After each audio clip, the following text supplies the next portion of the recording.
सादर नमस्कार। आप सुन रहे हैं गोपेश्वर से शशि देवली को और अंतर्राष्ट्रीय जैव विविधता दिवस पर यह खास रिपोर्ट है ऊखीमठ से वरिष्ठ पत्रकार लक्ष्मण सिंह नेगी की। विशेष आभार है दिनेश चंद्र सेमवाल। तो आप सुने वैश्विक महामारी कोविड-19 के कारण उत्तराखंड की माटी का दर्द। धरती माँ की चिट्ठी अपने बच्चों के नाम। मेरे प्यारे बच्चों, मैं तुम्हारी घर वापसी पर तुम्हारा स्वागत गले लगा कर करती हूँ।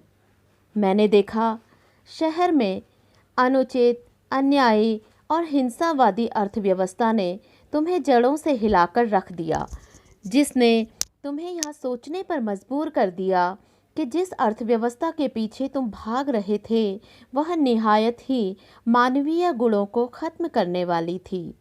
मेरे ही कुछ बच्चों ने अत्यधिक आर्थिक विकास के भ्रमजाल में तुम्हें फंसाया, अर्थव्यवस्था के झूठ को तुमसे छुपाया और अपने लालच की सीमा को पार कर दिया। वे मेरी पारिस्थितिक सीमा लांघने लगे और मेरे ही द्वारा दिए गए उपहारों को लूटने पर उतारू हो गए। मैंने तुम्हें कुछ अर्थपूर्ण काम करने के लिए जीवन का अधिकार दिया, तुम्हें भोजन, पानी और हवा दी, काम करने का अधिकार दिया, रचनात्मक बनने का वरदान दिया। पर मेरे ही कुछ बच्चों ने मेरे कानून और अधिकारों पर कुठाराघात किया और तुमसे ये सारे अधिकार छीन लिए। मेरे इन बिगड़े और शैतान बच्चों ने जीडीपी के हवा महल का निर्माण किया और अपने लालच पर पर्दा डालने के लिए, छुपाने के लिए बाजार का कानून बनाया। उन्होंने मेरे दूसरे बच्चों के खिलाफ हो रही हिंसा को सही करार दिया। उन्होंने जहर से भी जहरीली वस्तुओं को बेचा। इस जहर ने मेरे अधिकतर जीवों, बच्चों को खत्म होने के कगार पर धकेल दिया। उन्होंने इन अनावश्यक, महंगी, जहरीली वस्तुओं को तुम्हें बेचा और जितना हो सकता था उतना मुनाफा तुमसे लूटा, तुम्हारा शोषण किया। मेरे प्यारे बच्चों, तुम्हारे ही कुछ भाइयों ने तुम्हें मेरी फिक्र करने से रोका। उन्होंने तुम्हारे परिवार, तुम्हारे समुदाय और तुम्हारे देश को भोजन, पोषण देने वाली जैव विविधता की रक्षा करने से तुम्हें रोका। उन्होंने तुम्हें आलू, प्याज, टमाटर के नाम पर नकदी फसलों को उगाने में उलझाया। इनसे नकदी तो नहीं मिली, लेकिन तुम कर्ज के दलदल में ज़रूर फंस गए। तुम उन फसलों के साथ महंगे बीज, खाद और कीटनाशकों की चपेट में आ गए।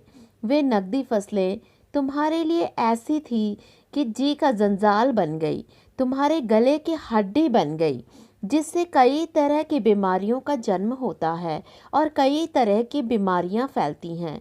तुम्हें मालूम होगा या तुम्हें यह जानकारी भी ना हो कि मधुमेह एक मेटाबॉलिक, उपापचय या पाचन संबंधी विकार है जिसकी जड़ें मानवीय आहार से फूटती हैं।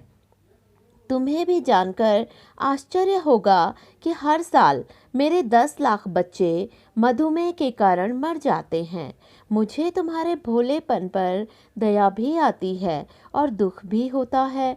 तुमने पेप्सी के लिए आलू उगाए और प्रत्येक 20 किलो पर 5 रुपए पाए। पेप्सी वालों ने आलू को चिप्स में बदला और 52 ग्राम की हवा फुस पैकेट को 20 रुपए में बेचा। और तुमने क्या पाया? तुम तक पहुँचे 4 पैसे।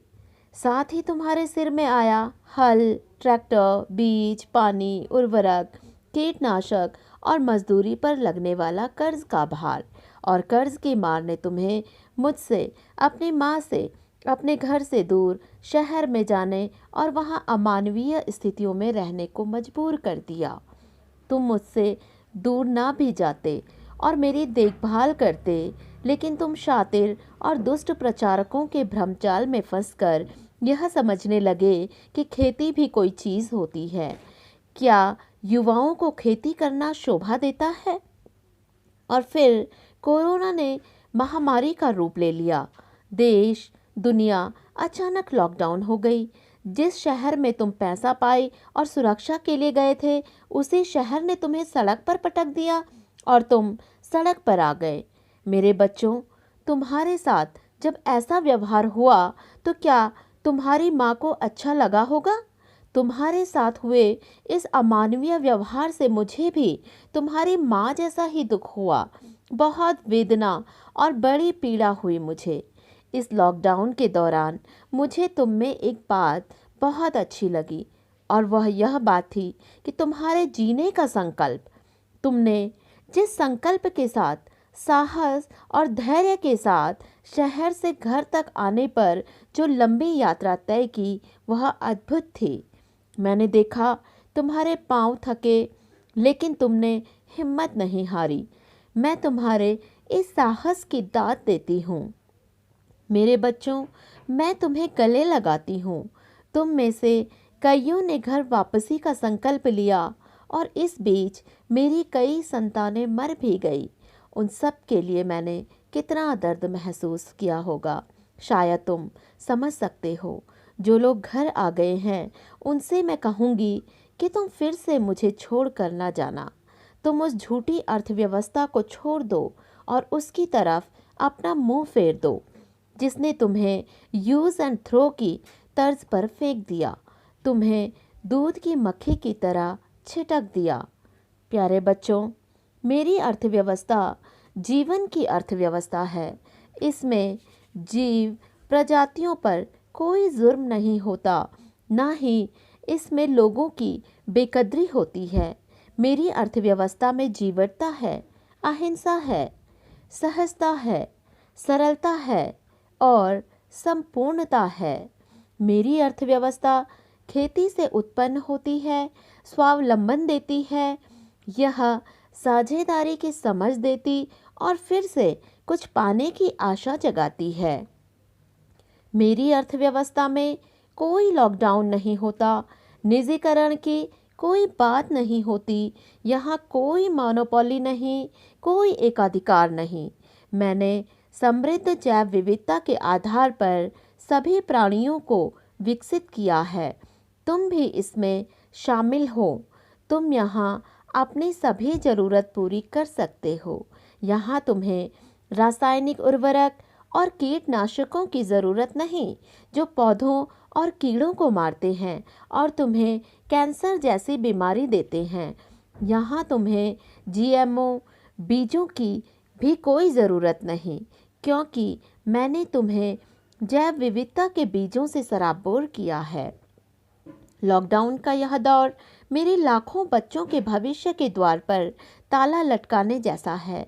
तुम जागो, उठो, तुम अपने दिल और दिमाग के दरवाजे खोल दो, ताकि तुम मेरे सृजन, मेरी उदारता और मेरी देख रेख में जी भरकर जी सको। तुम्हारा भविष्य मंगलमय हो। हम मिलजुल कर एक ऐसी दुनिया बना सकते हैं जहाँ कोई भूखा ना सोए, जहाँ हर हाथ को काम मिले, जहाँ कोई बेकारी ना आए। तुम मेरे पास आओ। मैं तुम्हारे दिल के घावों, मन की पीड़ा और हाथों के दर्द को सहलाने के लिए तुम्हारा इंतज़ार कर रही हूँ। मेरे बच्चों, ये घाव तुम्हारे ही नहीं, मेरे भी हैं। मैं इन घावों को जीवंत मिट्टी का लेप लगाकर, जल जीवन से सींचकर, बीजों के अंकुरण की आश जगाकर और भोजन की तृप्ति से ठीक कर दूंगी। विश्व जैव विविधता दिवस मेरे द्वारा दिए गए समृद्ध और उदारता पूर्वक जैव विविध उपहारों का जश्न मनाने का दिन है।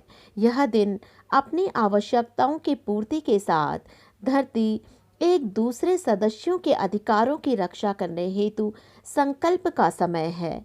आज के दिन तुम मुझे कभी न छोड़ने का संकल्प लो। तुम में से प्रत्येक ऐसा संकल्प ले।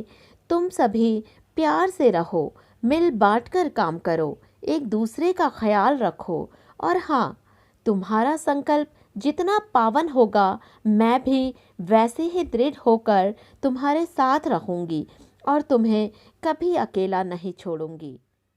धन्यवाद।